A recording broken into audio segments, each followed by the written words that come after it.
Hey, welcome to This Mama's House. Today we're doing a second trimester recap.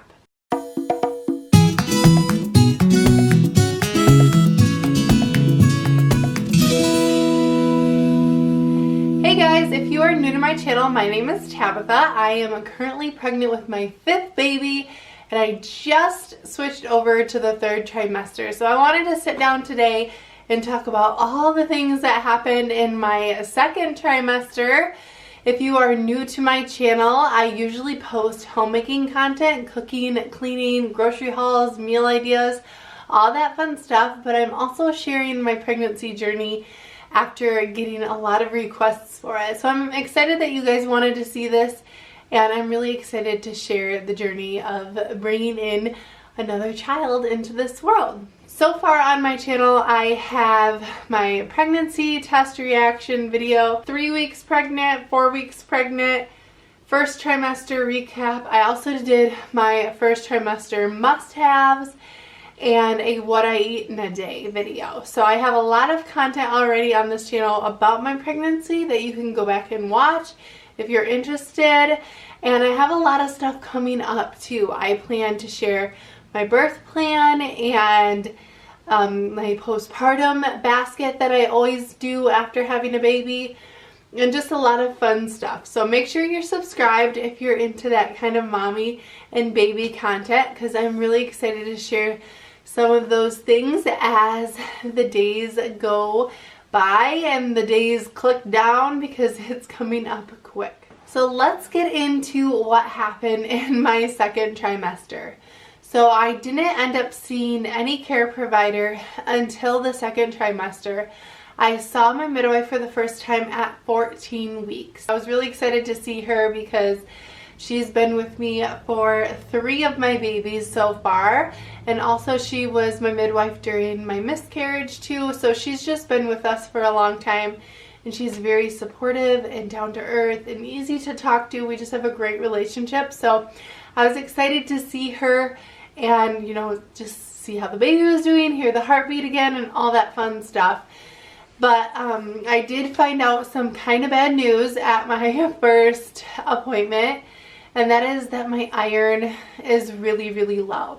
So I talked about it in my 1st trimester recap that I was really sick for like a month with just like congestion and coughing and just like a really terrible cold. And I think that really depleted my iron store. Also, when you're pregnant, you make a lot more blood, so just that dilution of blood, hemodilution I think is what my midwife calls it. I'm not smart, I'm just trying to pretend like I am. She says that that can contribute to low iron as well, and so that explains why I was so tired and fatigued.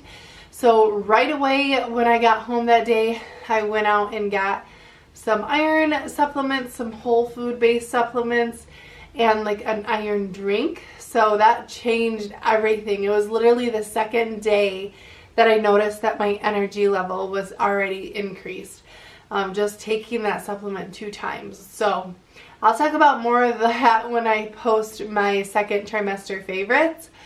But yeah, my iron was low at 14 weeks and I've slowly been building it back up. I've just been really conscious of eating, you know, red meats and leafy greens and iron-rich foods and just taking those supplements every single day. So at 15 weeks, I felt like I was finally showing. I had a little bump going on. I think I had somewhat of a bump in the 1st trimester, really. But when I was wearing clothes, it just looked like, oh, maybe she's eating too many donuts. But in the 2nd trimester, right away, pretty much like 15 weeks, I could tell that, you know, I had a pregnant belly now. And it's just really exciting. That's one of my favorite parts of pregnancy, is having my big old belly back and just knowing that the baby is growing safely inside. At 16 weeks, I started to notice that I was getting shortness of breath. And you just need a lot more oxygen when you're pregnant, so that's why you run out of breath just talking a lot of times. And I get this comment quite often, especially on my grocery hauls when I'm sitting there just like talking and talking and talking, that, oh, why are you so out of breath? Or, oh, you're so out of breath, you need to take care of yourself. And it's just because I'm pregnant, and I've gotten that every single pregnancy, just being short of breath, and it's not anything that's like dangerous. It's a pretty typical symptom for pregnancy, and it's definitely normal for me, and it's just something that I have to deal with. And then going into the third trimester now my uterus is just so big that it's like cutting off my lungs. So just the need for more oxygen on top of my giant belly, it's gonna cause shortness of breath. So if you come back and you watch some of my grocery hauls, you'll know why I have to breathe so deeply in between each word practically. I also got some headaches here and there in my second trimester, but they weren't that bad, and I think a lot of those headaches were due to not having enough protein or water, because as soon as I would drink a ton of water and get some protein in me, I would feel better. So usually my really bad headaches were in the first trimester, but I talked about how I solved that problem in my first trimester must-haves video. So really you guys should totally watch that unless you're past the first trimester and you don't even care. If you're in your second trimester right now, let me know down in the comments. I'd love to see who else is on this awesome journey with me. And I'll be coming out with my second trimester must-haves video soon, like I said. But I did get some headaches in the second trimester, but as long as I was drinking enough water and making sure to eat protein, especially like during breakfast, having something with protein in it really helps keep those headaches at bay. At 20 weeks, we got a ultrasound. I typically am not a big fan of ultrasounds. I just feel like there's not a lot of safety studies surrounding them, and really that aside, it makes me really uncomfortable to get an ultrasound. Every time I get ultrasounds, my uterus contracts and it gets really tight and uncomfortable. So I typically just forego the ultrasound and don't get them. But this time we were thinking, we want to find out the gender. So we'll go to my midwife because she has like a small ultrasound machine, and she has a lady that comes in and does the ultrasound and can check like if the baby's developing well. So I told her, I was like, I'll come.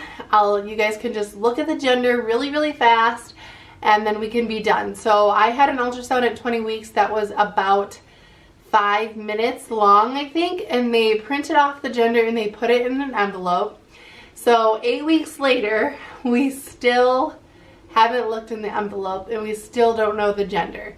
So I really do want to do a gender reveal, but I have days where I want to know the gender, and then I have days where I'm like excited for it to be a surprise. So I don't know what we're gonna do yet. We'll have to see. I already have like a cool idea for a gender reveal that I haven't really seen ever done before, but I don't know. I haven't decided. But what do you think I should do? Should I find out the gender?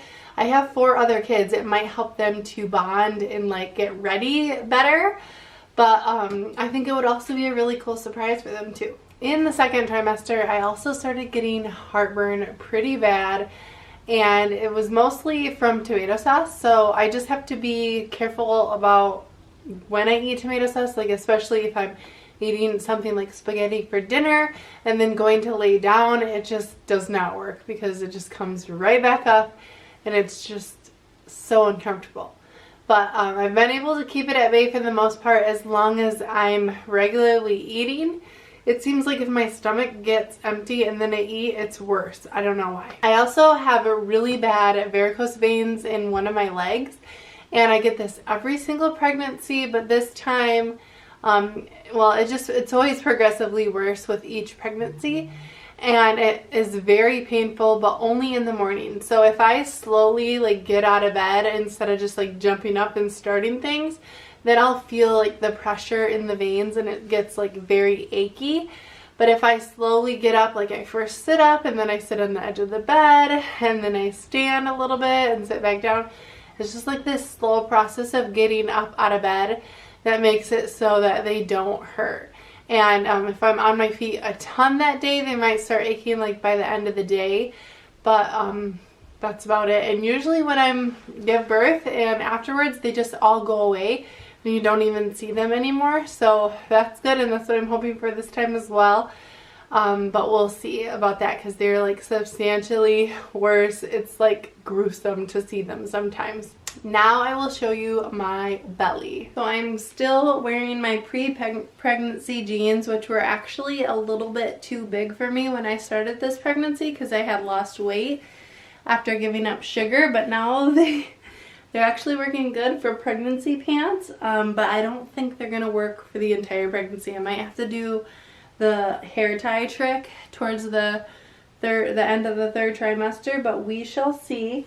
So this is how my belly is looking now that I am starting my third trimester. So crazy. It's so big, and there's definitely a little baby growing in there. So that is it for my second trimester recap. If you have any weird or random symptoms that you experience in the second trimester, let me know down below. I'm really excited to be sharing my second trimester must-haves with you. That video will be coming out next week, so make sure you're subscribed and you have the bell turned on for that video. Thanks so much for watching today's video. I hope you guys liked it. If you did, give it a thumbs up, and we will see you in the next one. Bye!